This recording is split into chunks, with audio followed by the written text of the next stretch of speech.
Bharat Institute of Higher Education and Research, Chennai. Admissions open for Engineering, Agri, Arts and Science courses. Apply online. அயோத்திக்கு அழைத்து செல்வதாக போலி விமான டிக்கெட்டுகளை கொடுத்து மோசடி செய்த தனியார் நிறுவனம்.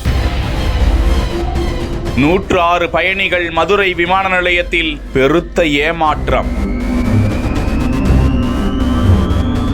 இது போலி டிக்கெட் என திருப்பி அனுப்பிய இண்டிகோ விமான நிறுவனம்.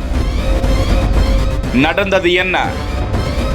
பல்வேறு நாடுகளுக்கு மாநிலங்களுக்கும் சுற்றுலா அழைத்து செல்வதற்கென்று டிராவல்ஸ் ஏஜென்சிகள் தமிழகம் முழுவதும் பல்வேறு மாவட்டங்களிலும் இயங்கி வருவது அனைவரும் அறிவது. இதுபோன்று சேலத்தில் உள்ள டிராவல்ஸ் என்ற நிறுவனம் அயோத்திக்கு 5 நாட்கள் சுற்றுலா அழைத்து செல்வதாக உள்ளூரில் விளம்பரம் செய்திருந்தது. இதற்காக நபர் ஒருவருக்கு விமான கட்டணம், தங்கும் வசதி உட்பட அனைத்தையும் சேர்த்து 29,000 ரூபாய் வசூல் செய்தார்கள். 5 நாட்கள் பேக்கேஜ் கொண்ட இந்த சுற்றுலாவில் சேலத்தில் உள்ள குறிப்பிட்ட சமூகத்தின் சங்கம் சார்ந்து 106 பேர் பணம் கட்டி தங்களை புக் செய்து கொண்டார்கள். இண்டிகோ விமான நிறுவனம் மூலமாக மதுரையிலிருந்து பெங்களூரு சென்று அங்கிருந்து அயோத்தியா செல்வதாக அந்த நிறுவனம் கூறியிருந்தது. இதற்காக பேருந்து மூலம் மதுரை விமான நிலையம் வந்த 106 பயணிகள் விமான நிலைய வளாகத்தில் உள்ள இண்டிகோ நிறுவன ஊழியர்களிடம் தங்களது பயண டிக்கெட்டை காண்பித்த போது அதிர்ச்சி. அவர்கள் கொடுத்த எந்த டிக்கெட்டும் புக்கிங் செய்யப்படவில்லை, அது போலியான டிக்கெட் என அந்த நிறுவனம் கூறியதால் பயணிகள் அதிர்ச்சி அடைந்து கூச்சல் குழப்பம் ஏற்பட்டது. அவர்களுக்கு வழங்கப்பட்டிருந்த சீட்டில் PNR எண் போலியாக அச்சிடப்பட்டு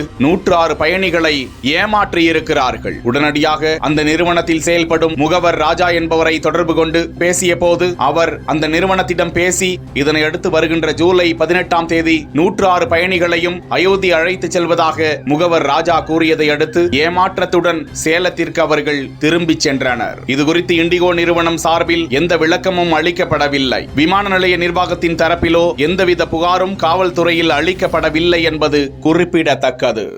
Bharat Institute of Higher Education and Research, Chennai. Admissions open for Engineering, Agri, Arts and Science courses. Apply online.